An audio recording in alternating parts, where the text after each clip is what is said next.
আসসালামু আলাইকুম my dear students. আজকে তোমাদের আইসিটি অধ্যায় নাম্বার 6 ডাটাবেজ ম্যানেজমেন্ট সিস্টেমের উপর আমরা একটি এমসিকিউ সমাধান করব। এটা ঢাকা বোর্ড 19 সালে আসছে, অনেক আগের একটা বোর্ড নিয়ে আমরা আলোচনা এই জন্য করতেছি কারণ 20 সালের থেকে যখন করোনা শুরু হয়েছে তখন থেকে আসলে এই চ্যাপ্টারটা তোমাদের সিলেবাস থেকে বাদ ছিল, এইচএসসি সিলেবাস থেকে।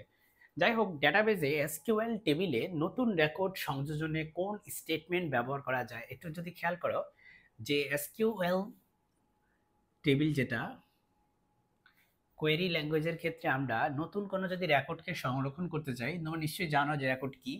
তাহলে আমরা যদি সংরক্ষণ করতে বা সংযোজন করতে চাই, সংযোজন সংযোজন মানে হচ্ছে সোজা কথা হচ্ছে তুমি অ্যাড করবা বা সেখানে তুমি অবশ্যই ইনসার্ট দিবা। ইনসার্ট ইনসার্ট মানে হচ্ছে কি করা, সংযোজন করা। ইনসার্ট মানে হচ্ছে কোনো কিছু সংযোজন করা।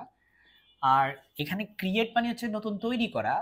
আপডেট মানে হচ্ছে আহ, কি বলতে পারো, আপডেট তো তোমরা জানো বাংলা কি। আমার আপডেটের বাংলাটা স্পষ্ট মনে আসতেছে না। আপডেট মানে আমরা জানি যে কোনো কিছু পরিবর্তন সাধন করা। হ্যাঁ, এই রকম আর কি।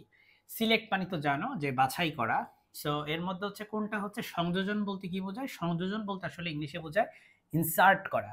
হ্যাঁ, সো ডাটাবেজে নতুন কোনো রেকর্ড যদি আমরা সংযোজন করতে চাই সেক্ষেত্রে আমরা স্টেটমেন্ট হিসাবে ইনসার্টকে ইউজ করে থাকি। আশা করি বুঝতে পারলাম, আমার জন্য দোয়া করবা। আসসালামু আলাইকুম।